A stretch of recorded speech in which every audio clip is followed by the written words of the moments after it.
지금 우리가 좀 더 신앙이 성장하고 또 바른 신앙이 되기 위해서 이제 몇 번에 걸쳐서 말씀들을 나누고 있습니다. 그래서 교회관에 대한 내용들을 좀 나눴었고, 지금은 이제 우리가 신앙이 바르게 성장하기 위해서 균형을 맞춰야 하는데, 그 균형에 있어서 가장 중요한 게 우리의 내면일 겁니다. 마음일 겁니다.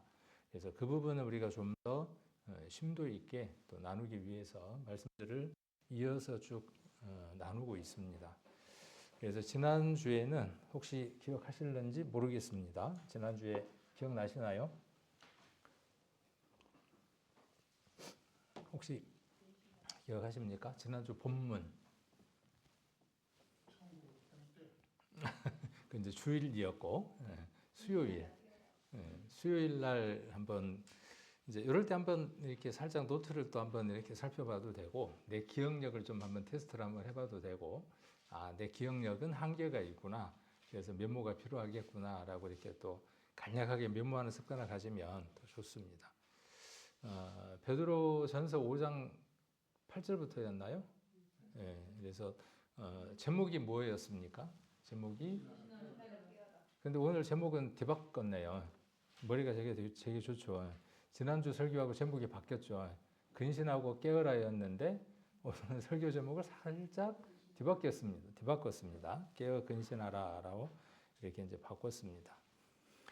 제가 남장님에서 조금 이렇게 부탁으로 말씀을 좀 드린 부분들이, 우리가 아침 6시 45분이 되면 우리 교회 성도님들에게 카톡으로 이렇게 알림 문자가 오는데 꼭 동참하시고 함께 하셨으면 좋겠습니다. 이렇게 제가 남정연에서 말씀을 드렸는데, 오늘도 이 시간에 좀 그런 권면을, 부탁을 꼭 드리고 싶습니다. 아침에 가장 먼저 우리 성도님들이 눈을 떴을 때 처음 접하는 글이 이 글이 되기를 원하고, 또 요즘은 카톡에서 이렇게 누르면 이어폰 표시가 있어가지고요, 누르면 읽어주기도 합니다. 그래서 뭐 1.5배속, 2배속 이렇게 해서 뭐 등산 때에도 읽어주니까 몇 번 이렇게 반복해서 읽어주는 것을 눈을 따라 이렇게 읽는 것도 도움이 될 것 같습니다. 이렇게 하면 우리들 내면들을 좀 더 깊이 들여다볼 수 있는 계기들이 되고,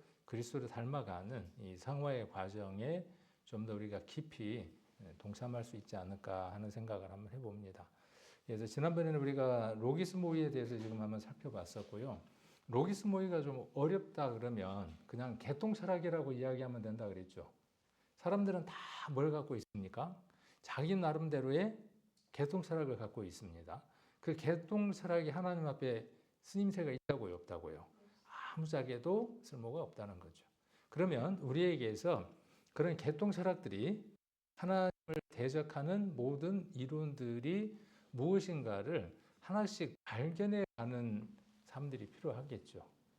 내 생각 가운데에 하나님을 대적하고 하나님께 가까이 가는 것을 방해하는 것이 무엇인가를 발견하는 것이 이 로기스 모의의 중요한 과정입니다. 로기스라는 말은 어원이 말, 로고스에서 나왔습니다. 그러니까 사람의 생각은 누군가의 어떤 말이나 글이나 이런 것들을 통해서 들어오겠죠. 또 내가 누군가에게 말을 함으로 인해서 누군가에게 어떤 역할을 하기도 하겠습니까? 누군가에게 부정적인 영향을 미칠 수도 있죠. 그래서 이 둘은 밀접한 관계를 갖고 있기 때문에 우리가 말과 듣는 것, 이 모든 것들을 좀 주의 깊게 말하고 듣는 것들이 필요할 겁니다. 그래서 로기스 모의 중요하게 한번 살펴보면 좋겠고, 지금은 네프시스라고 하는 것에 대해서 지금 살펴보고 있습니다. 그래서 본문이 지난번에 오늘 왜 이렇게 숨이 차죠?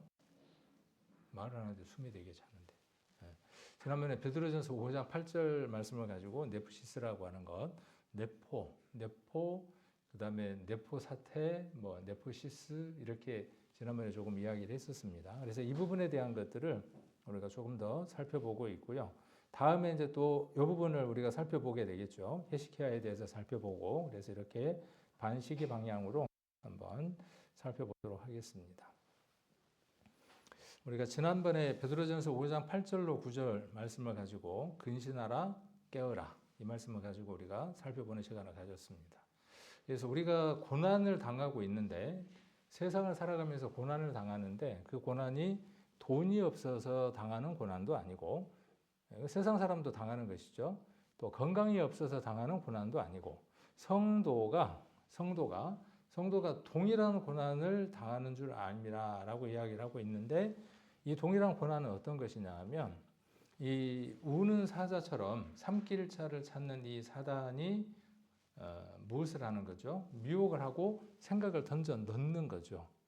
우는 사자처럼 가룟 유다에게 생각을 넣은 것처럼 삼킬차를 찾는 대상이 누구라고 말씀드렸냐 하면 이방인도 물론 해당이 되겠지만 더 크게 입을 벌려서 삼키려고 하는 대상이 우리라는 사실이죠. 그래서 우리의 삶을 망가뜨려서 하나님의 사업이 이어지지 못하도록 집중적인 역할들을 합니다. 그 역할들 가운데에 가장 큰 것이 뭘로 하느냐 하면 아까 그 생각, 로기스모이라고 하는 부정적인 생각들, 하나님을 대적하는 그런 모든 자기 계통 철학을 가지고 하나님을 대적하게 만드는 역할들은 누가 하느냐 하면 사단이 합니다. 그 고난을 누가 당하느냐 하면 저도 당하고 여러분들도 당하고 있습니다. 이게 한계까지 이렇게 미치니까 어떤 생각이 드느냐 하면 정말 괴로운 마음이 들어요. 내가 이렇게 하나님이 원치 않는 생각들로 내 안에 가득 채워져서 형제 자매를 판단하기도 하고 그 침대에다가 놓고 사람을 길면 자르고 짧으면 늘리는 그 신화에 나오는 강도처럼 제가 그런 침대에다가 모든 성도들을 혹은 모든 사람들을 올려놓습니다. 그래서 나하고 같지 않으면은 자르고 늘리고 이제 그런 삶들을 살아가는 제 자신을 바라보면서 너무 괴롭고 그러면서 어떤 생각이 드느냐 하면 주님이 오시면 이 모든 일들이 정말로 끝나는 것이구나. 우리가 살아가는 날 동안에는 불완전하기 때문에 이 일들을 끊임없이 반복할 수밖에 없는 종말론적 이행기 속에서 우리가 살아가는 거죠. 이미와 아직이라는 그 사이 속에서 우리가 하나님을 닮아가고 하나님의 뜻을 이루는 그 부분이 우리에게 남겨져 있는 거죠. 그래서 이 일을 하기 위해서 다른 보혜사 성령께서 우리 안에 오셔서 그 일을 감당하게 하시는 거죠. 그리고 그것을 우리로 하여금 반응하고 느끼게 하고 그분의 능력 안에서 우리가 살아감으로 말미암아 우리의 삶이 우리가 살아가는 그 삶이 천국을 그대로 가져다 놓은 것 같은 삶을 살아가기를 원하시는 겁니다. 말, 행동 모든 것 속에서. 그러면 내 안에 이미 이루어진 하나님 나라를 드러내는 삶을 사는 삶. 그 삶을 예수님께서도 원하셨고 그 삶이 예수님이 오셨기 때문에 시작됐다고 말씀하셨고 그 삶을 계속해서 살아갈 수 있게 하기 위해서 다른 보혜사로 오셨다고 말씀하고 계시는 거죠. 그래서 저와 여러분은 죽는 순간 천국으로 옮겨가는 게 아닙니다. 혹시 그런 생각을 갖고 계신다면 우리가 성경을 통해서 생각들을 다시 한번 정리를 해볼 필요가 있습니다. 성경들을 더 깊이 묵상해 볼 필요가 있습니다. 죽는 순간 천국으로 옮겨가는 게 아니라 이미 우리 안에 천국이 이루어져 있음을 우리는 믿고 살아가는 거죠. 언제 천국이 이루어졌느냐 하면 천국의 주인 되신 그분이 우리 안에 오실 때에 우리에게는 천국이 이루어져 있죠. 그런데 한탄스럽죠. 그분이 분명 우리를 천국 하나님 나라로 삼으셨음에도 불구하고 내 안에서 여전히 지옥을 체험하고 불 가운데에서 고민하는 그런 삶들을 우리가 살아가죠. 이건 동일한 고난이라는 거예요. 모든 성도들이 동일하게 겪는 고난이라는 것이죠.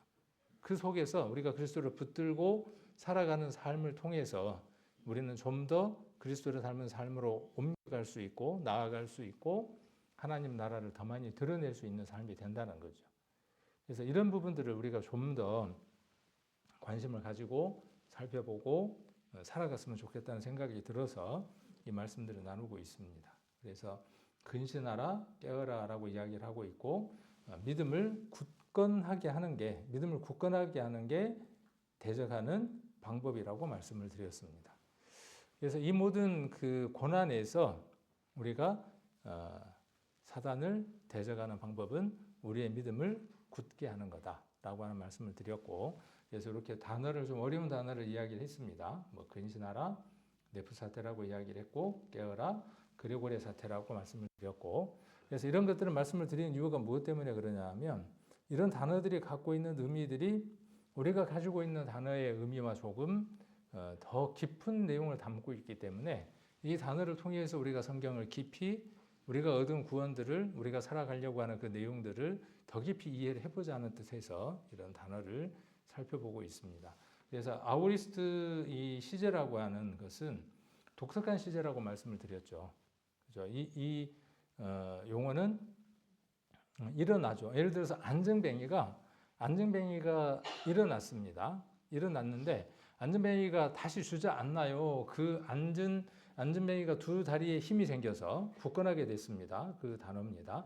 안전뱅이가 발과 발목에 힘이 생겨서 일어나 걷는다 할 때 그 굳건함을 이야기를 하는 겁니다.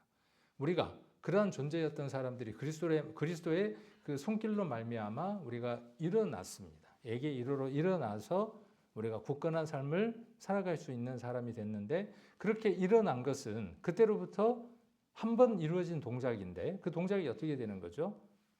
유지되는 거죠.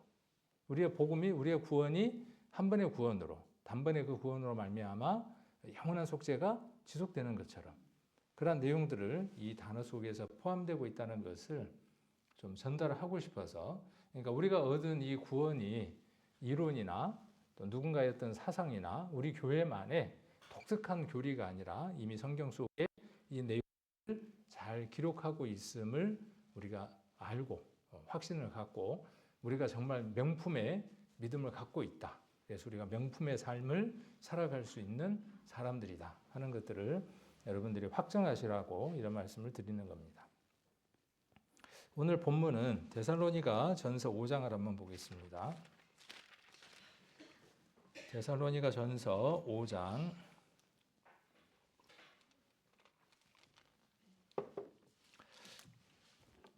6절부터 10절까지를 천천히 같이 한번 읽겠습니다.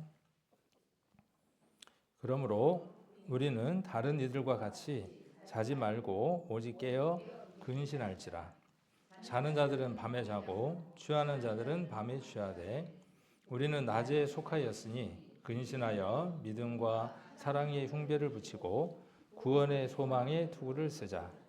하나님이 우리를 세우심은 노하심에 이르게 하심이 아니요 오직 우리 주 예수 그리스도로 말미암아 구원을 얻게 하신 것이라. 예수께서 우리를 위하여 죽으사 우리로 하여금 깨든지 자든지 자기와 함께 살게 하려 하셨느니라. 아멘. 우리가 이렇게 말씀을 읽으면 이 말씀들과 연관된 말씀들이 많이 떠오르나요? 에베소서의 전신갑주도 떠오를 것이고 또 10절에 나와 있는 말씀을 통해서 우리가 갈라디아서 2장 20절도 한번 연결해 볼 수 있을 것이고 우리가 읽었던 말씀들이 이렇게 전부 다 이렇게 거미줄처럼 또 연결되는 그런 그 느낌들도 우리 성도님들이 느낄 수 있을 겁니다. 그럴 때 성경에다 이렇게 옆에다 표시를 해서 적어 놓으면 더 은혜가 되겠죠. 다음에. 자, 그래서 이 부분을 조금씩 이렇게 나누어서 한번 살펴보려고 합니다. 그러므로 우리는 다른 이들과 같이 자지 말고, 이 다른 이들은 어떤 이들일까요? 다른 이들과 같이 자지 말고. 다른 이들은 자는 이들이죠.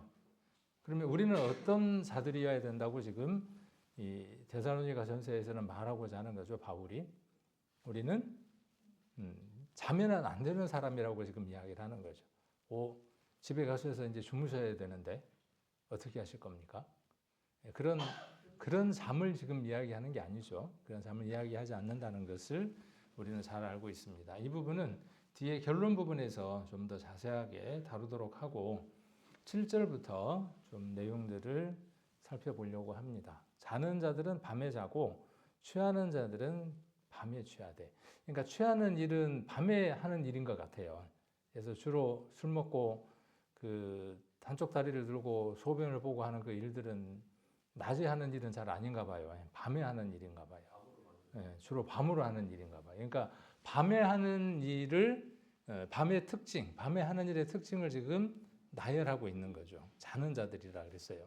우리가 자는 자들 그러면 오해할 수 있습니다. 어떤 사람도 자는 자라고 지금 성경에서는 이야기하고 있느냐 하면 같은 우리가 성경 속에서 자는 자들이 예수님이 공중에 재림하실 때 자는 자들을 데리고 오신다 그랬잖아요. 그러니까 그리스도 안에서 복음을 알고 주님 품에 안겨져 있는 사람들을 자는 자들이라고 이야기를 하고 있어서 이 자는 자들을 그렇게 오해하는 분들은 전혀 없을 것이라고 생각이 듭니다. 그래서 이 자는 자라는 말은 그 말과 다른 말입니다. 그래서 자는 자들은 밤에 자고 취하는 자들은 밤에 취하되 우리는 그랬어요. 저와 여러분은 이 우리에 해당이 됩니까? 우리는 낮에 속하였으니 근신하여 믿음과 사랑에 흉배를 붙이고 구원의 소망에 투구를 쓰자. 이 근신한다는 말은 우리가 그 앞에 베드로전서에서 배웠던 그 근신하고 똑같은 얘기입니다. 그러니까 이 근신이라는 말은 이 단어와 대비되는 단어입니다. 그래서 이 두 개의 단어는 취하다라는 말과 근신이라는 말은 서로 대비되는 단어로 이야기가 됩니다. 자, 그래서 근신하는 사람은, 자, 밤의 사람은 이런 특징이 있는 거죠. 자는 거죠. 그리고 어떻게 하는 특징이 있는 거죠? 취하는 특징이 있는 거죠. 그런데 낮에 속한 사람들은 특징이 근신하는 특징을 갖고 있죠. 근신은 어떤 모습으로 나타나는가를 우리는 이 성경을 통해서 살펴볼 수 있습니다. 첫 번째, 믿음이죠. 믿음. 그러니까 믿음은 어떤 특징을 갖습니까? 믿음이라는 말을 우리가 조금만 우리가 좀 더 확장해서 이야기한다 그러면 믿음은 신실한 거죠. 신실함은 누구의 성품이냐 하면 하나님의 성품 가운데 하나입니다. 하나님이 신실하신 하나님이죠. 변함이 없으신 분이죠. 그래서 제가 믿음 이야기하면 항상 따라오는 설명이 있습니다. 피스톤. 항상 제가 설명하죠. 항상은 아니었나요? 그러니까 믿음은 그 피스티스라고 헬라어에서 이야기하고 피스톤의 어원이 됩니다. 그러니까 피스톤은 그 엔진 속에 이 피스톤이 왕복 운동을 합니다. 끊임없이 왕복 운동을 해요. 이 왕복 운동을 2개가 왕복 운동을 하냐, 그 피스톤이 4개가 하냐, 뭐 8개가 하느냐 이런 거에 따라서 차의 등급이 막 달라지는 거죠. 우리가 이제 쓰는 것들은 사기통이라 그러잖아요.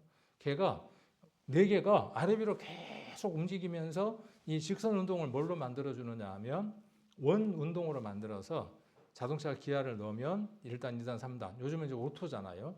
그래서 빠른 속도로 가게 하기도 하고 오르막길을 올라갈 수 있도록 하기도 하는 겁니다. 이게 피스톤이 하는 일인 것처럼 이 끊임없이 반복하되 그 반복한 것이 믿을 만한 거죠. 신뢰할 만한 거죠. 하나님은 그런 분이죠. 그런 속성이 그리스도로 말미암아 우리 안에 부음받은 사람들이 믿음의 사람들입니다. 그러니까 하나님은 예측 가능한가요? 예측 가능하지 않는가요? 하나님은 예측 가능하신 분이죠.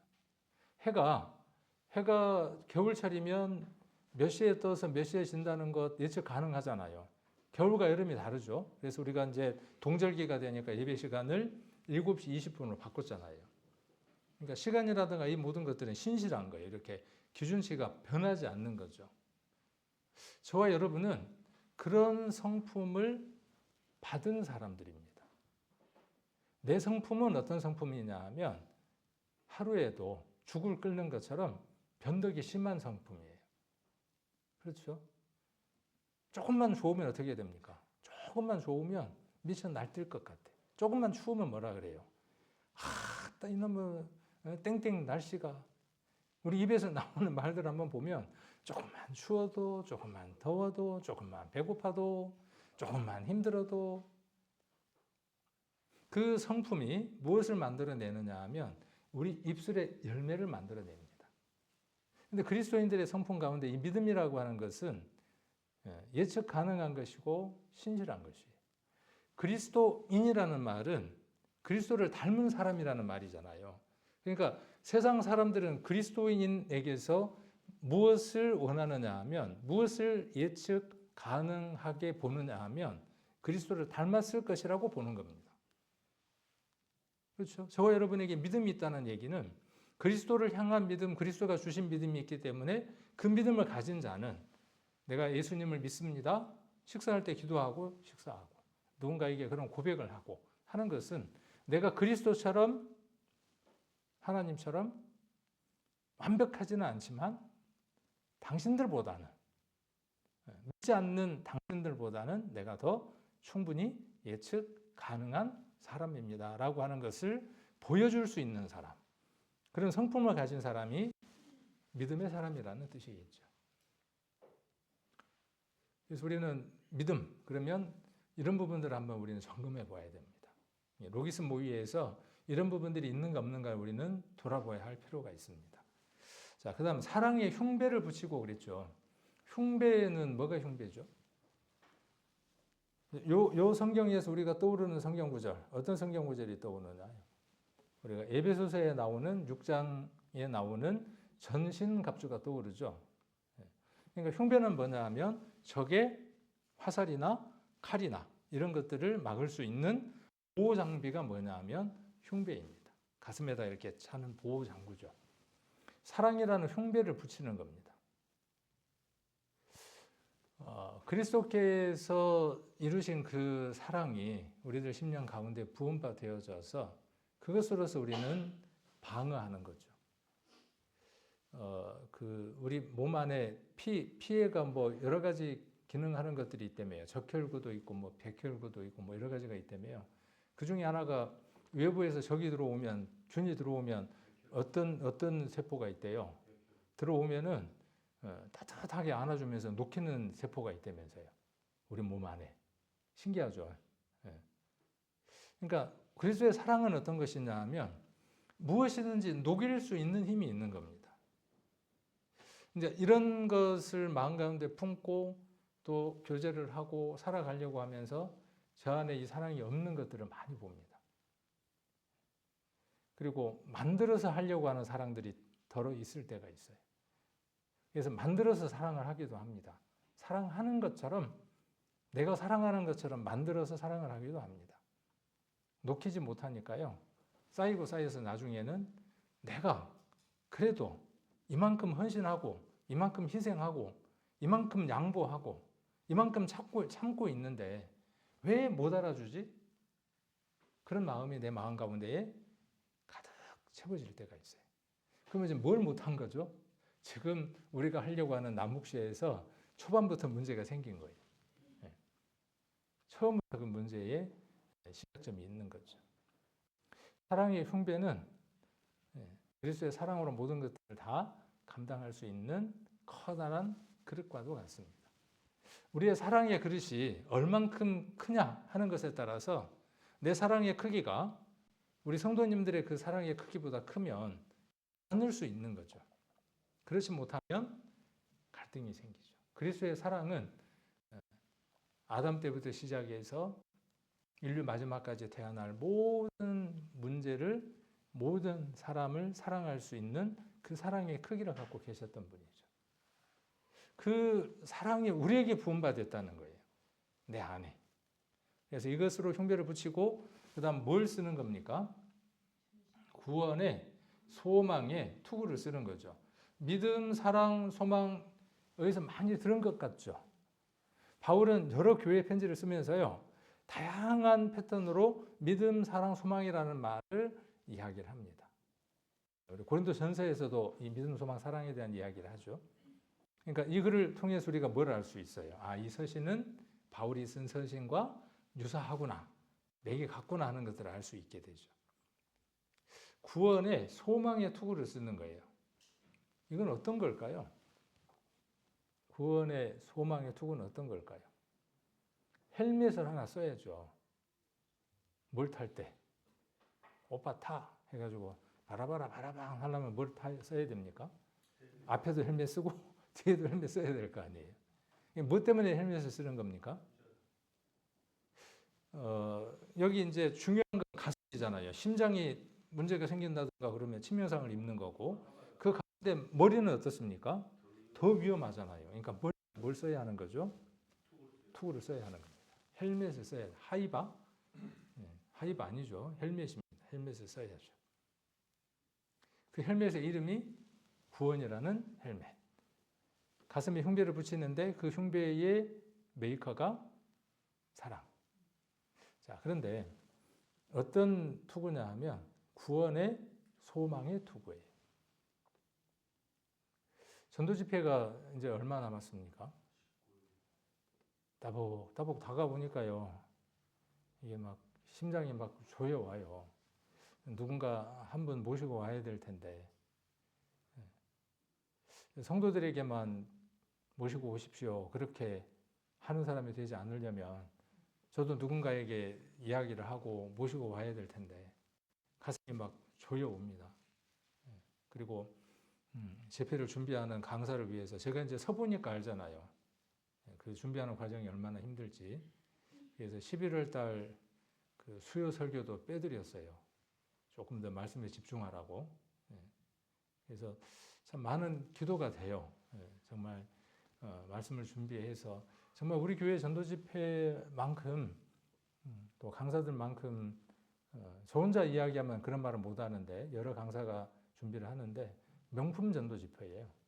오늘 명품이라는 말을 제가 많이 하는데 명품입니다. 진짜 명품이에요. 어디에 내어놓아도 전혀 손색이 없는 명품입니다. 자랑하셔도 좋습니다. 서두에도 아까 말씀드렸지만은 많은 사람들에게 자랑하십시오. 누구에게든. 꼭 뭐 제 전도 집회만 자랑하라는 게 아니고 전도 집회 강사가 여러 명이 계시니까 그분의 영상들을 또 맞는 사람이 있어요. 그 스타일에 맞는 사람들이 있습니다. 19일 남았습니다. 19일. 나는 어떤 자세로 전도 집회에 임할 것인가? 또 누구를 모시고 올 것인가? 우리 교회를 위해서 나는 어떤 기도를 할 것인가? 전도 집회 때 교회 분위기는 어떤 분위기여야 될까? 이런 부분들을 우리가 정말 생각하고 기도하고 그런 준비하는 시간이 19일의 시간이 돼야 되겠죠. 그래서 밤과 낮을 이렇게 대비하고 있고요. 이 성경을 통해서 그래서 밤의 일과 낮의 일을 분명하게 대비를 하고 있고 낮의 일을 이렇게 지금 이야기를 하고 있습니다. 낮에 속한 사람이 해야 할 일을 지금 이렇게 이야기를 하고 있죠. 우리가 에베소서를 통해서 잘 아시는 말씀이죠. 그래서 신발도 신어야 되고 또 투구도 써야 되고 구원의 투구라 그랬으니까 구원의 소망의 투구라 그랬으니까 나는 오로지 뭘 바라보고 살아가는 거죠? 구원, 복음을 위해서 사는 사람인 거죠. 우리의 모든 삶이 정말 그리스도를 닮고 성화의 과정을 걷는다고 할지라도 그 속에서 복음이 전해지지 않는다면, 복음이 중요한 목적지로 정해지지 않는다면 한쪽이 또 들리는 게 되는 거죠. 균형이 잡힌 게 아니라 다시 또 균형을 잃어버리는 일들이 생기게 됩니다. 그 모든 목적지들은 하나님께서 우리를 위해서 자신을 주신 것처럼 우리의 최종적인 목적지도 누군가에게 복음을 전할 수 있다면 우리가 그렇게 드려지는 삶을 살기 위한 것이 성화의 과정일 겁니다. 그래서 이런 부분들도 우리가 한번 돌아보면 좋을 것 같습니다. 그 다음 9절, 10절 9절, 10절 한번 보시면 하나님이 우리를 세우시면 노하심에 이르게 하심이 아니요 오직 우리 주 예수 그리스도로 말미암아 구원을 얻게 하신 것이라. 예수께서 우리를 위하여 죽으사 우리로 하여금 깨든지 자든지 자기와 함께 살게 하려 하셨느니라. 두 성경 9절과 10절이 색을 같이 해서 한번 살펴보니까 같은 내용을 이야기를 하고 있죠. 그래서 하나님이 예수님이 이렇게 기록되어져 있고 우리를 세우심은 이라고 이야기를 하고 있고 우리를 위해서 죽으사라고 이야기를 하고 있습니다. 그래서 하나님이 우리를 세우셨습니다. 그 다음 그리스도께서 우리를 위해서 죽으셨어요. 하나님 우리를 세우신 이유는 무엇 때문이냐 하면 어디에 이르지 않게 하기 위한 겁니까? 노하심. 하나님의 노하심에 피할 자가 있겠습니까? 없습니다. 그런데 그리스도로 말미암아 우리를 그 노하심에 이르지 않게 하셨죠. 그래서 오직 우리 주 예수 그리스도로 말미암아 무엇을 얻게 하는 거죠? 구원을 얻게 하시는 거예요. 그러니까 예수님 외에는 구원이 없음을 우리 이 말씀을 통해서도 다시 한 번 더 확인해 볼 수 있죠. 똑같은 얘기를 지금 하나님이 라고 말씀하고 있었고 9절에서는 이제 10절에서는 이렇게 이야기를 하는 거죠. 구원의 목적에 대해서 이야기를 하고 있는 겁니다. 구원을 얻게 하셨다라고 이야기를 하고 있고 이제는 예수께서 우리를 위하여 죽으사 우리로 하여금 깨든지 자든지 자기와 함께 살게 하려 하셨느니라 라고 말씀하십니다. 여기 죽으심, 우리를 위해서 죽으심이라고 이야기를 하고 있고 우리를 세우심이라고 이야기하고 있습니다.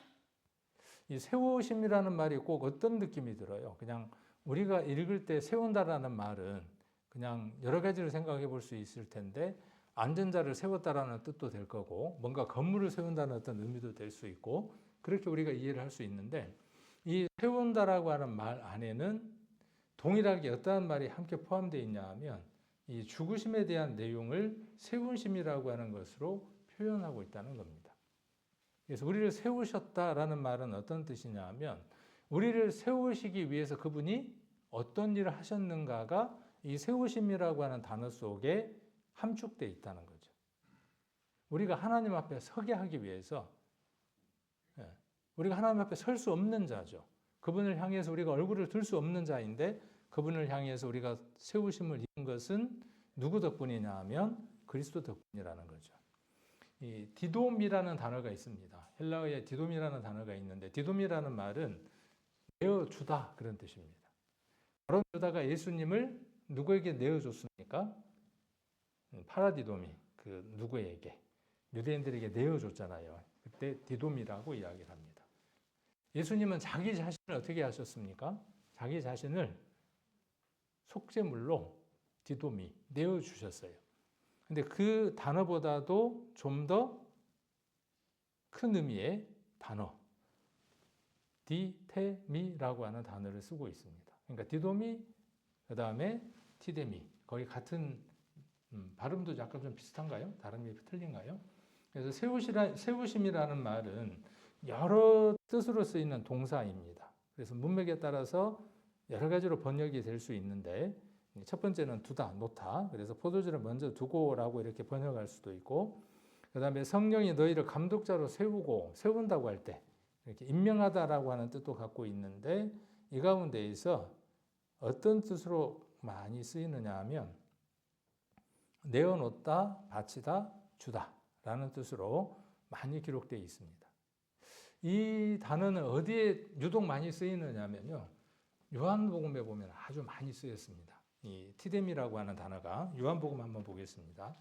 요한복음 10장 한번 보겠습니다.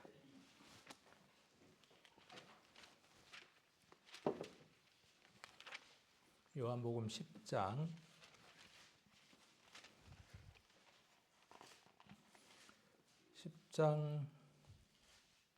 11절 한번 봅니다.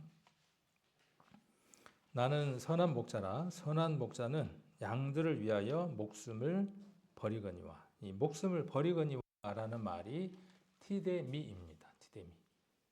그래서 여기 세우다라는 말은 어떤 의미를 함축하고 있느냐 하면 그분께서 하나님이 우리를 위해서 자신이 자신의 목숨을 내어놓아서 우리로 하여금 심판에 이르지 않게 하셨다고 하는 내용을 우리를 세우심이라고 하는 이 단어 안에 포함하고 있다는 겁니다. 우리가 감각적으로 이 성경을 읽으면서 그렇게 이해할 수 있어요. 그런데 헬라어 단어를 통해서 우리는 명확하게 무엇을 알 수 있느냐 하면 하나님이 우리를 심판에 이르게 하지 않기 위해서 자신을 십자가에 넘기웠던 사실을 기억나게 하고 있는 겁니다. 그래서 내어놓음, 바치다, 주다라는 뜻으로 쓰여서 이렇게 11절에서 한번 쓰이고 있고요. 10장에서 여러 차례 나옵니다. 15절도 한번 보겠습니다. 15절. 아버지께서 나를 아시고 내가 아버지를 아는 것 같이 나는 양을 위하여 목숨을 버리노라. 또 17절도 보시면 아버지께서 나를 사랑하시는 것은 내가 다시 목숨을 얻기 위하여 목숨을 버림이라. 여기도 목숨을 버림이라 이렇게 이야기를 하고 있죠. 이를 내게서 빼앗는 자가 있는 것이 아니라 내가 스스로 버리노라. 여기 여러 차례 지금 뭘 이야기하고 있느냐 하면 내어놓는다, 버린다, 이 얘기를 반복적으로 하고 있습니다. 아까 11절에서도 버린다, 15절에서도 버리노라, 17절에서도 버린다, 18절에서도 버린다. 이 버린다는 얘기가 뭐냐 하면 우리를 세우시기 위한 구속의 역사를 말하고 있는 거죠. 그 단어가 아까 이야기한 대로 티데미라고 하는 단어를 쓰고 있다는 거죠. 그래서 이 단어가 요한복음에 나와 있는, 요한복음의 10장에 나와 있는 그리스도께서 자신을 버리신 그 사건을 명시적으로 지금 이야기를 하고 있는 겁니다. 그러니까 데살로니가 성도들은 이 얘기를 들으면서 자연스럽게 요한복음에 있었던 그 사건들을 떠올릴 수 있겠죠. 10장의 사건들을. 또 의도적으로 바울은 이 단어를 이곳에 사용하고 있는 겁니다. 요한이 썼던 그 티데미라고 하는 단어를 쓴으로 해서 데살로니가 교회 성도들이 하나님께서 자신을 내어주셨던 것은 우리를 하나님 앞에 세우게 하기 위함이다 하는 사실을 기억나게 하는 겁니다. 그렇게 하신 목적은 무엇 때문이라는 겁니까? 여기 이제 뒤에도 나오지만 그리스도로 말미암아 무엇을 얻게 하는 겁니까? 구원을 얻게 하는 겁니다. 자, 이 구원을 저와 여러분들이 값없이 얻었죠. 아무 공로 없이 얻었습니다. 그리고 우리가 우리의 삶들 가운데에서 어떤 것도 할 수도 없고 하지 않더라도 어떤 일이 이루어지느냐 하면 우리가 영광스러운 몸으로 병쾌되는 일이 이루어지죠. 영화라고 하는 일들이 이루어지죠. 그리고 우리 안에 성령께서 우리를 무엇으로 이끌어 가시느냐 하면 우리를 그리스도로 닮는 삶들을 이끌어가고 계시죠. 그 구원들을 얻게 하시는 겁니다. 그래서 예수님께서 우리를 위하여 죽으셨다. 같은 내용을 지금 이야기를 하는 겁니다. 그리고 우리로 하여금 그래서요. 우리로 하여금. 자, 우리로 하여금 이제는 어떻게 하는 겁니까? 깨든지 자든지. 이 자든지라는 말은 무슨 뜻일까요? 여기서 잔다는 말은. 아까 이 잔다는 말은 앞에 나와 있는 그 잔다는 말하고 단어, 헬라어 단어로는 같지만 이 잔다는 말은 무슨 뜻이냐 하면 죽든지라는 말로 바꿀 수 있습니다. 우리가 그리스도 안에서 죽든지 깨든지 누구와 함께 살아가는 거죠. 우리가 그리스도 안에서 자면 그 자는 것은 우리가 그리스도 안에서 어느 날 숨이 멎을 거 아닙니까? 사람들이 봤을 때는 죽은 것 아닙니까? 그러나 그리스도 안에서는 그것은 무엇이라는 거죠? 그리스도와 여전히 함께 있는 거죠. 그러니까 우리의 죽음은 죽음이 아니라 자는 것이고 그 자는 잠은 무엇과 연관된 겁니까? 그리스도와 함께 있는 잠인 것이죠. 자, 그런데 여기 앞에 깨든지 그렇죠? 지금이죠, 이제. 이것은 우리가 그리스도와 함께 있다가 우리의 호흡이 멈추면 불가항력적인 거죠. 내가 어떻게 선택할 수 없는 것들이죠. 그 일들도 누가 함께 해주시겠다는 거죠? 그리스도께서 함께 해주시겠다는 거예요. 그런데 지금 낮에 속해야 하는 우리가 깨어서 무엇을 해야 하는 사실을 지금 이야기하는 겁니까? 죽었을 때 그렇게 함께 있는 것처럼 우리가 깨어 있을 때에도 어떻게 살아야 한다는 겁니까? 자기와 함께 살게 하려 하기 위해서 그리스도께서 우리를 위해서 죽으셨고 우리를 세우셨다고 지금 바울은 데살로니가 교회 성도들에게 말하고 있는 거죠. 깨어 있을 때에도 여러분들은 누구와 함께 살아야 합니까? 갈라디아서 2장 20절에 기록되어 있는 것처럼 우리는 그리스도와 함께 사는 겁니다. 제가 좋아하는 라면이 있습니다. 어떻게 하셨어요?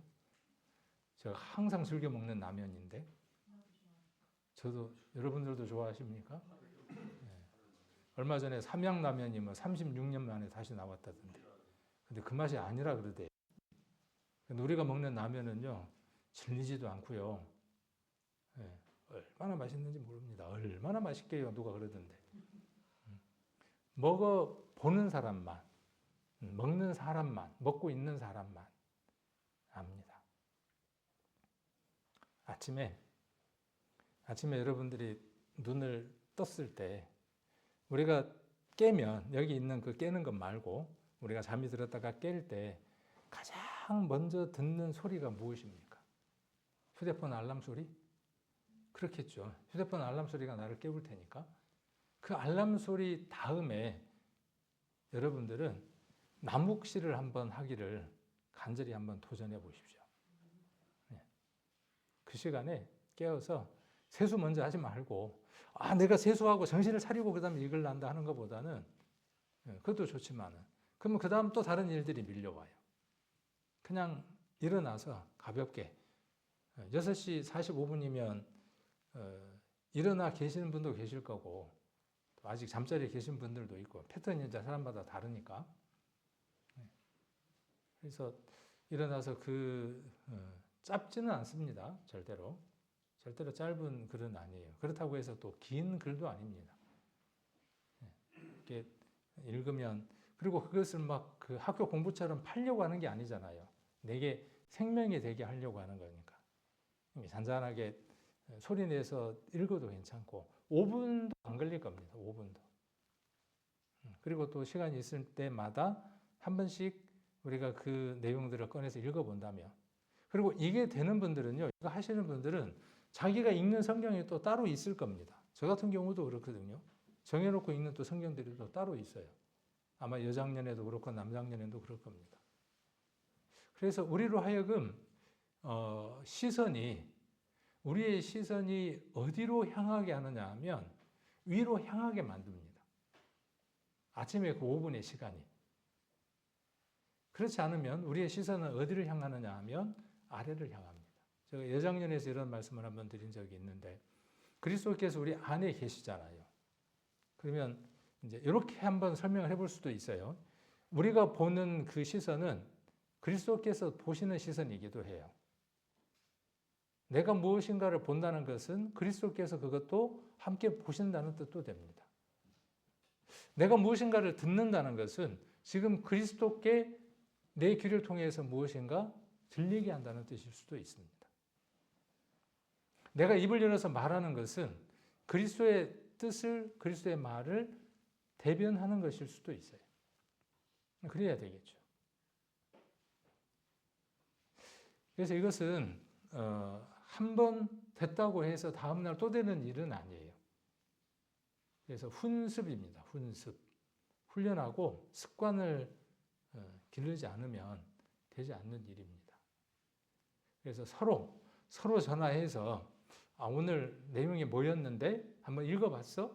그 중에 어떤 단어가 마음에 이렇게 좀 더 와닿던데 이렇게 서로 나누면 배가 될 겁니다. 틀림없이. 그리고 교회는 분명히 다른 방향으로 지금보다 좀 더 나은 방향으로 나아가지 않을까 하는 생각도 해봅니다. 그렇게 살면 안 돼. 성경 읽어야 된다니까. 그렇게 말하면 안 돼. 교회 와서 봉사해야 된다니까. 그렇게 하면 안 돼. 살릴 것 같지만 계속해서 죽여냅니다. 살려낼 수는 없습니다. 그 말들을 내가 생각 없이 습관적으로 합니다. 근데 아침에 하는 그 나묵시가 여러분들에게 로기스 모이나 이런 과정들을 거치기 시작하면 분명 많은 부분들이 조금씩 변화되어 가기 시작할 겁니다. 그리고 살리는 말들이 나올 겁니다. 그리고 그 변화들은 우리에게 분명 선한 영향력을 미쳐서 우리로 하여금 하나님 나라를 더 확장하게 하고 기쁨을 틀림없이 맛보게 할 겁니다. 그래서 이 깨든지라는 말, 이게 굉장히 중요한 겁니다. 값을 지불하다, 희생하다 이런 말의 의미로 지금 여기 세우심을 이야기를 좀 설명을 해드렸습니다. 자, 그리고 함께 하신다 그랬죠. 자든지 자기와 함께 살게 하려 하셨어요. 그리스도의 삶은 죽음이 있습니까? 없습니까? 그리스도는요. 그리스도에게는 죽음이 없죠. 죽음은 죽음이라고 하는 놈은 생명을 자꾸 삼키려고 하죠. 죽음이 생명을 삼키려고 하는 겁니다. 그런데 그리스도께서 오셔서 그 죽음을 어떻게 하셨습니까? 사망의 권세를 깨뜨리셨습니다. 그래서 더 이상 죽음은 생명을 해할 수 없어요. 누구에게? 그리스도 안에 있는 저와 여러분 안에. 그 생명으로 살아가게 하시려고 하는 겁니다. 저와 여러분을 언제로부터요? 그리스도를 만난 그날부터 언제까지? 주님이 오시는 그날까지. 주님이 오시면 어떻게 되죠? 지금 우리가 불완전하잖아요. 부분적이잖아요. 간혹 몇 번씩 성공하기는 해. 승리하기는 해. 가나안 땅을 정복했던 이스라엘이 그랬던 것처럼 모든 것 이미 정복해놓고 발만 밟으면 되는데 자기들 생각 때문에, 로기스 모의 때문에 성공하지 못하잖아요. 안 될 것 같아. 우리는 메뚜기 같아. 뭐 같아. 별의별 핑계들을 다 대죠. 그래서 결국은 남겨놓았던 그것들이 그들을 힘들게 하였던 것처럼 똑같습니다. 지금의 우리들도 그것들을 거울로 하여서 살아가는 것이죠. 제가 11절은 없지만 성경에 더하거나 빼거나 그러면 안 된다 그랬는데 생략돼 있다라고 한번 여기에다가 설명을 한번 첨언을 한번 해봤어요. 자, 요 부분을 이렇게 한번 제가 조금 더 늘려서 한번 설명을 해봤습니다. 성령께서 우리 안에 거하셔서 구속을 이루셨죠. 구속을 이루셨고 우리를 거룩함과 영생으로 이끌어 가시죠. 이미 우리에게 영생이 이루어졌지만 성령께서는 어떻게 하시느냐 하면 그 과정까지로 이끌어 가시는 인도자이시죠. 그래서 우리는 성령 하나님에 대해서 좀 더 관심을 갖고 성경을 읽을 필요가 있다라고 말씀을 드렸죠. 요한복음 찾았으니까 14장을 한번 보겠습니다. 14장 16절입니다. 16절 내가 아버지께 구하겠으니 그가 또 다른 보혜사를 너희에게 주사 영원토록 너희와 함께 있게 하시리라. 그러니까 예수님 자신이 보혜사였음을 말하는 거죠. 그죠? 이 성경이 말하는 바는 무엇을 말씀하시느냐 하면 자신이 이 세상에 계셨을 때 보혜사였다고 말씀하시는 거예요. 이 성경 구절을 우리가 좀 더 확장해서 읽어보면 그리고 뭐라고 말씀하시느냐 하면 그리스도가 그렇게 하셨던 것처럼 똑같은 역할을 하시는 보혜사가 오실 거라는 거예요. 그분이 가시고 보혜사가 오신다는 것입니다. 자, 그래서 어떤 일을 하신다는 겁니까? 자, 저는 진리의 영이라 17절 세상은 능히 저를 받지 못하나니 이는 저를 보지 못하고 알지도 못함이라. 그러나 너희는 저를 아나니 저는 너희와 함께 거하심이요. 자, 여기 동그라미를 쳐야 되겠죠. 너희와 함께 거하시는 분이에요. 누가요? 자, 예수님이 보혜사셨고 그 예수님이 하셨던 그 모든 일들을 우리에게 생각나게 하시고 적용하게 하시고 이끌어 가시는 그분, 세상에 계셨을 때 그 일을 하셨던 그분처럼 이제 그분이 오셨다가 가셨지만 이제 오셨다가 가시지 않는 그분으로 누구에게 들어오시겠다는 거예요? 저와 여러분에게 오시겠다는 거예요. 오셨죠? 언제요? 우리가 그분을 인격적으로 만난 그날, 복음이 우리에게 이루어진 그날, 마음으로 믿어 의에 이르고 입으로 시인하여 구원에 이른 그날, 하나님의 자녀가 된 그날 함께 거하심이요. 그랬죠? 또 너희 속에 계시겠습니다. 신실하신 분이니까 이렇게 약속하시고 우리 안에 계시지 않을까요? 그런데 문제는 왜 우리가 그분이 거하고 계심을 그리고 너희 속에 있음을 인지하지 못하고 살아갈까요? 관심이 없는 거예요. 관심이. 그죠? 계시는데 별로 그렇게 신경을 안 쓰고 살아가는 거예요. 근데 좀 관심을 좀 갖자는 얘기죠. 18절에 내가 너희를 고아와 같이 버려두지 아니하고 너희에게로 오리라 이렇게 말씀하고 계시죠. 그래서 성령은 우리가 구원받도록 깨닫게 해주시는 분이고요. 성령이 없으면 우리가 그걸 깨달을 수가 없습니다. 그러니까 성령이 오셨나 오시지 않았나는 내가 그 복음의 말씀을 믿었는가 믿지 못하는가를 보면 성령이 나를 구원을 깨닫게 하셨는가 하지 않았는가로 판별해 볼 수 있죠. 지금도 계시나요? 지금도 계신 것을 우리가 인지하고 인격적으로 만나고 하나님만 인격적으로 만나는 게 아니라 예수님만 인격적으로 만나는 게 아니라 성령 하나님이 삼위 하나님 우리가 인격적으로 만나는 거죠. 인격적으로 만난다는 건 어떤 거냐 하면 여러분과 여러분 우리 어떻게 만납니까? 서로 대화도 하고, 그렇죠? 표정도 보기도 하고, 어떤 때는 마음 안에 있는 정을 주고받기도 하고, 이런 것들 우리가 인격적이라고 이야기하잖아요. 하나님 인격적인 분이죠. 들으시고, 그랬죠. 우리 출애굽기에서 들으시고 보시고 모르시는 것이 없다 그랬잖아요. 우고와 실고를 다 아시는 분이라 그랬죠. 그래서 우리의 모든 것들을 그분에게 내어놓고 만나는 거죠. 눈과 눈으로 맞닿고 그분이 하시는 음성을 듣고, 그분이 하시는 음성을 우리가 좀 더 추상적인데 뭘 통해서 듣습니까? 설교를 통해서 우리가 간접적으로 듣고, 또 그 들은 말씀들을 성경을 통해서 내 눈으로 읽으면서 어떻습니까? 그분의 음성, 그분의 마음, 성경을 읽으면 그분이 어떤 뜻을 가졌는가를 우리는 이해할 수 있게 되죠. 성령은 근심하시는 분이죠. 그죠? 성령은 근심하시잖아요. 기도하시고. 그래서 성령에 대한 인격적인 묘사들이 아주 많습니다. 그래서 그분을 우리가 만나는 거죠. 우리가 부모님을 인격적으로 만난다 하는 것도 마찬가지잖아요. 어디 유학을 갔는데 그 유학 간 학생이 먼 거리에 떨어져 있음에도 불구하고 부모하고 인격적으로 만남을 갖잖아요.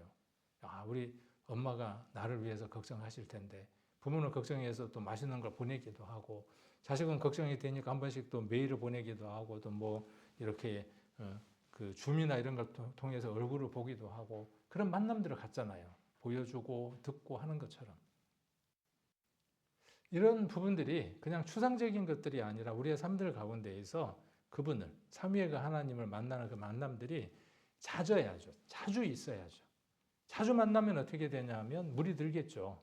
닮아가겠죠. 자주 만날수록.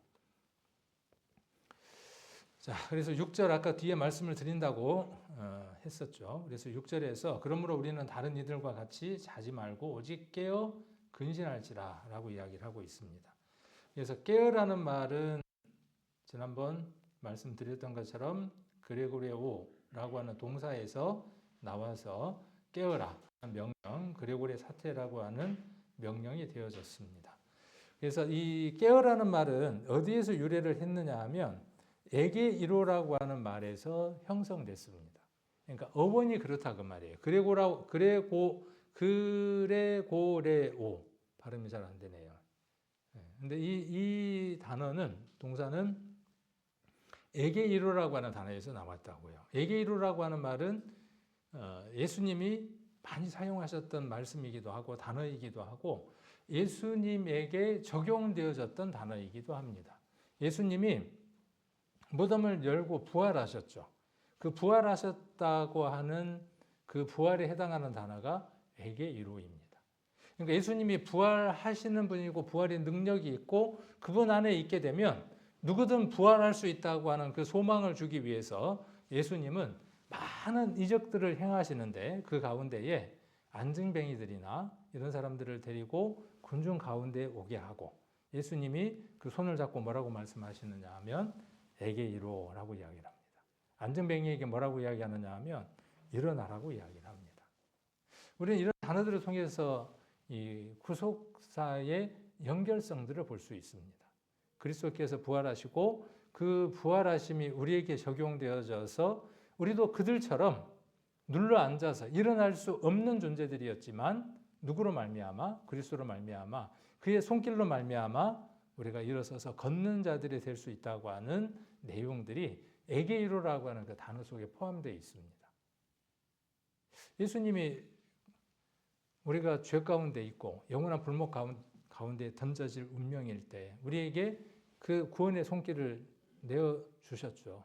그리고 뭐라고 말씀하셨습니까? 아까 세우셨다고 말씀한 것처럼 티데미라고 디도미 그렇게 말씀하신 것처럼 우리를 세우셨죠. 이렇게 세우셨습니다. 그래서 이 깨어라는 말 안에는 이 단어가 포함되어 있는 겁니다. 깨어 있는 거죠. 그리고 서는 겁니다. 그래서 이러한 단어들이 어떠한 단어 속에 포함되어 있느냐 하면 깨어라고 하는 단어 속에 포함되어 있는 겁니다. 그러니까 이렇게 한번 생각을 해볼 수 있죠. 깨어 있을 수 있는 사람은 복음 안에서 그리스도를 만나지 못하는 사람은 깨어 있을 수 없습니다. 어차피 죽어 있는 거니까 죽어 있는 대상으로 쓰는 단어가 아닌 거예요. 생명이 없는 자에게 이 단어를 쓸 수 없고 쓸 필요가 없는 거죠. 그러므로 바울은 데살로니가에 있는 구원을 받은 성도들에게 그 구원이 언젠가 한번 있었던 그 구원이 어떻게 되도록 소멸되지 않도록, 소멸될 수 없지만 그 구원이 점점 더 성장할 수 있도록 깨어라라고 이야기를 하고 있습니다. 그래서 지난번에도 이야기했지만 이 동사는 아우리스트 동사라고 말씀을 드렸고 한 번 한 행동을 완전히 하라 하는 의미고 너희는 깨어 있으라라는 의미입니다. 근신하라는 말이 있죠. 아까 깨어라는 말은 그런 뜻이고 근신하라는 말도 지금 반복해서 제가 설명해드리고 있는 겁니다. 근신하라는 말은 내포라고 하는 단어에서 나왔습니다. 아까 포도주를 마셔서 취한 상태에 반대의 상태에 있는 것. 그래서 이 단어는 문자적인 의미로 포도주를 먹지 않는 상태에 해당되는 단어. 그때 사용하는 단어가 내포라고 하는 단어를 씁니다. 내포라고 하는 단어는 그래서 술 취하지 않고 정신 차리고 있다. 술에 취하지 않는 상태. 그러니까 취해 있는 상태가 아니라 취하지 않는 상태. 그런 상태를 내포, 근신하다. 제정신인 상태. 우리 지금 술에 취하지 않았으니까 제정신이죠. 술에 취한 것처럼 세상 사람들은 어디에 취해 있습니까? 죄에 취해 있고 사단의 사상 가운데 취해 있는 거죠. 거기에서 우리는 깨어있는 상태인 거죠. 그래서 배우의 사상은 술 취함의 반대인 맑은 정신, 제정신을 이야기를 하는 겁니다. 그래서 완전히 맑은 정신 상태를 가리켜서 내포 이야기를 합니다. 그리고 그 내포라고 하는 단어 뒤에 시스라고 하는 단어가 붙으면 명사가 되어진답니다. 헬라어 문법에서. 그래서 이 명사로서 깨어 있음, 정신의 맑음을 뜻하는 말이 네푸시스입니다. 그러니까 단어가 자꾸 어렵죠. 로기스 모이가 있었고 네푸시스가 있죠. 지금 우리가 하려고 하는 단계는 네푸시스라고 하는 단계에 대해서 지금 이야기를 하고 있는 겁니다. 그래서 항상 비유적인 의미로 사용이 되고 신자의 깨어있는 삶과 분별력을 촉구하는 핵심 단어가 이 네프시스라고 하는 단어입니다. 이게 명사가 명령형 형태가 되면 지난번에 이야기한 대로 네프 사태가 된다고 말씀을 드렸습니다. 그래서 다 어려우면 그냥 근신하라 하나만 기억하면 됩니다. 그냥 근신하자는 말을 성경 속에서 여러 가지 부분들로 우리 성도님들에게 좀 더 확장해서 폭넓게 좀 더 설명을 해드리려고 이러한 부분들을 정리해 봤습니다. 신약 성경에는 6번 정도가 나온대요. 근신한다는 말이 6번 나오는데 데살로니가 전서, 지금 우리가 보고 있는 이 본문, 그리고 디모데 후서 4장 5절, 베드로전서 1장 13절, 베드로전서 4장 7절, 베드로전서 5장 8절. 5장 8절을 우리가 지난번에 한번 살펴봤었죠. 근신하고 깨어라라고 이야기할 때 이야기를 하고 있습니다. 그래서 네프시스라고 하는 이 용어는 그 성경에 없는 말을 가져다가 해보자고 하는 것이 아니라 로기스 모이도 그렇고 네프시스도 그렇고 우리가 성경에 나와 있는 것을 바탕으로 해서 한번 살펴보자 하는 그 취지에서 이렇게 출발하고 있습니다. 지난번 주일날 그 본문이 뭐였는가 기억하시나요? 제가 이렇게 친절하게 적어놨으니까 지난번 주일날 본문이 뭐였는지 바로 아실 수 있어요. 마태복음 24장 42절로 44절이었어요. 깨어있으라. 그럼 깨어있으라. 어느 날에 너희 주가 임을는지 너희가 알지 못함이라. 너희도 아는 바니 만일 집 주인이 도적이 어느 경점에 올 줄 알았다면 깨어있어 그 집을 뚫지 못하게 하였으리라. 이러므로 너희도 예비하고 있으라. 생각지 않을 때에 인자가 오리라. 깨어 있어야 하는 이유, 예비해야 되는 이유가 무엇 때문에 그렇습니까? 왜 깨어 있고 왜 예비를 해야 합니까?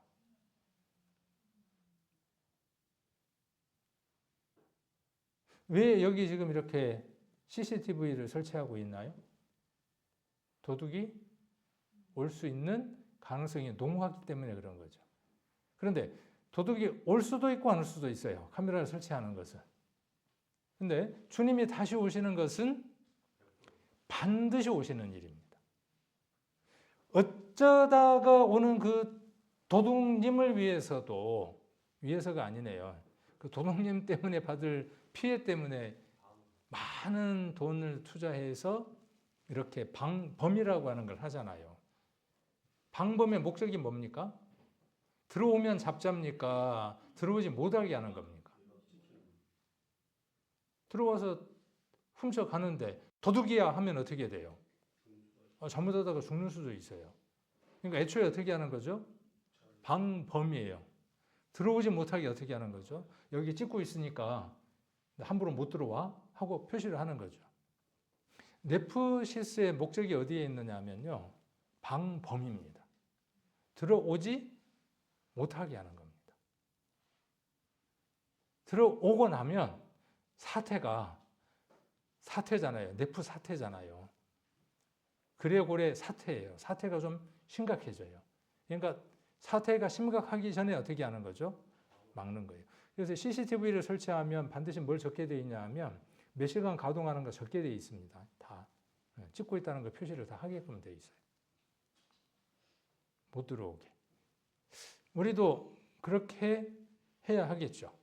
깨어 있어야 되겠죠. 예비해야 되겠죠. 깨어 있고 예비를 해야 돼요. 똑같은 단어예요. 여기 깨어 있으라는 단어와 여기 지금 데살로니가전서 5장에 나와 있는 이 깨어라는 단어하고 똑같은 단어를 썼습니다. 그레고레오라고 하는 단어를 똑같이 사용을 했습니다. 저와 여러분은 주님이 오시기를 학수고대하는 사람이죠. 그죠? 오늘 오셨으면 얼마나 좋겠어요. 근데 왜 오셨으면 좋겠습니까? 외상값 때문에? 이놈은 몸이 말을 안 들어서?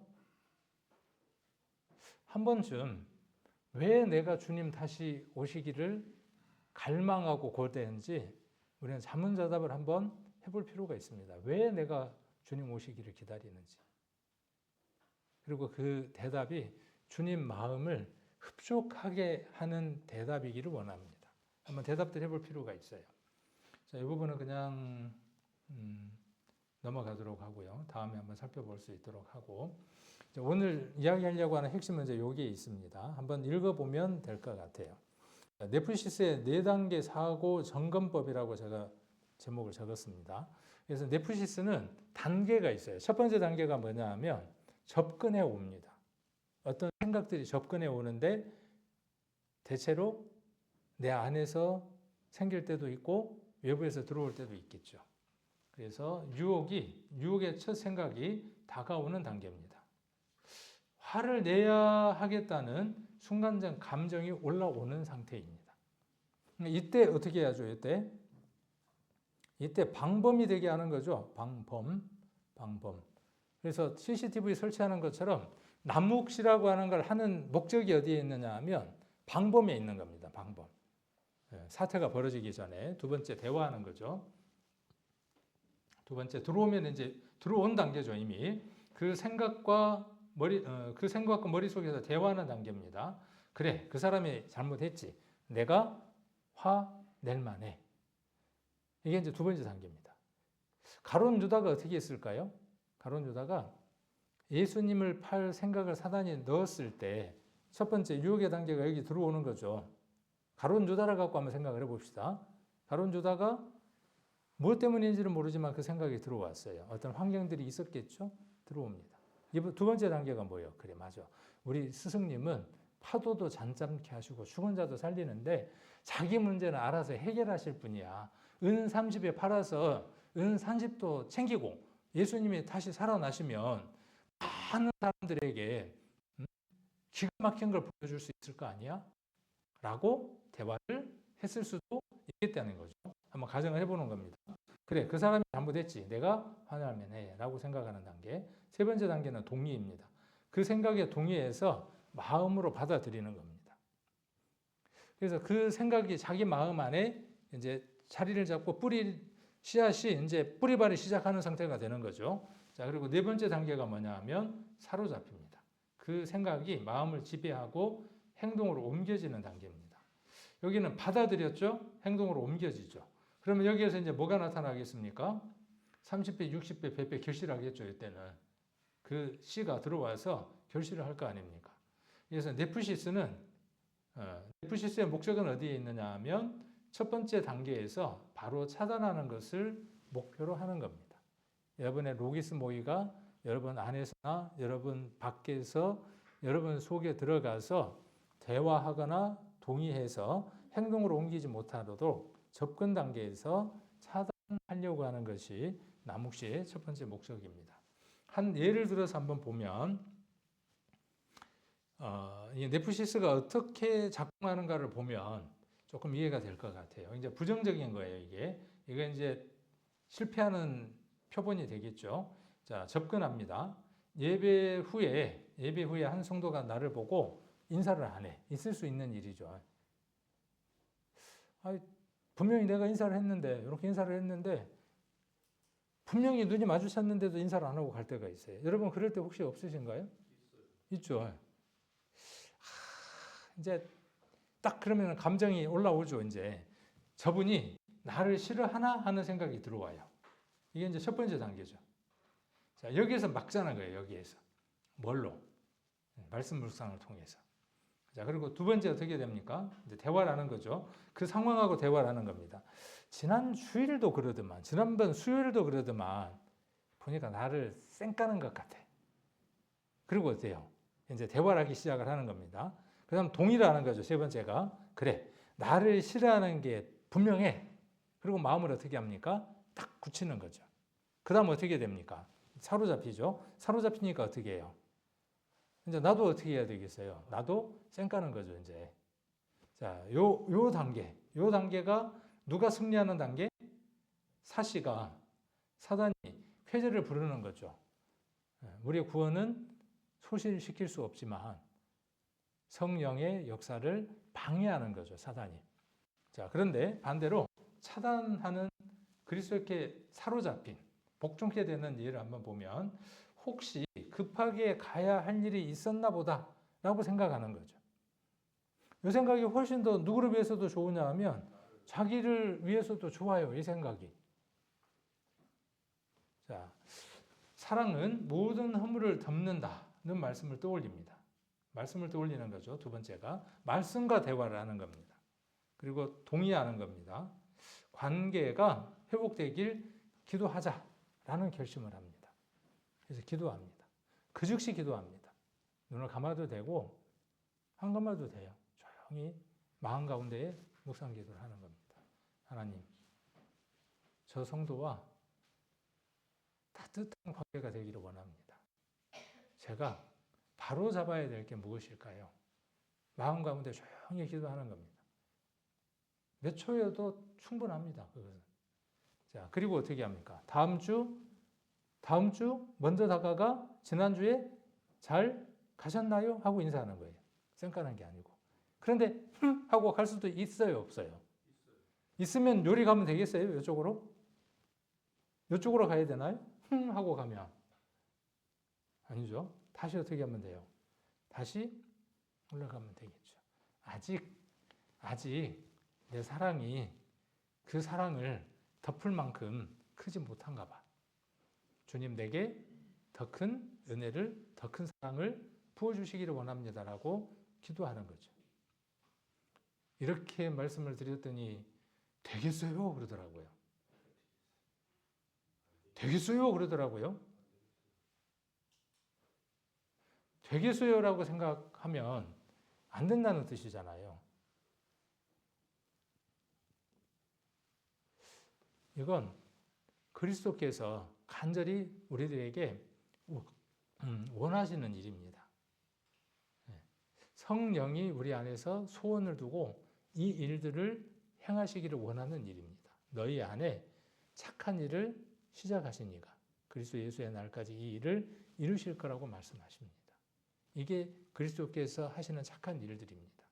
한번 적용해보고 우리 성도님들이 아침부터 시작해서 하루 동안 이 과정들을 한번 체크해보고 나는 어떤 반응들을 하고 어떻게 말하고 어떻게 행동하고 어떤 마음들을 품는가를 한번 점검을 해본다면 마음의 파수꾼들이 여러분들이 되어 보신다면 여러분 삶 안에 그리스도를 닮아가는 모습들이 더 많아지지 않을까 하는 생각들을 해보게 됩니다.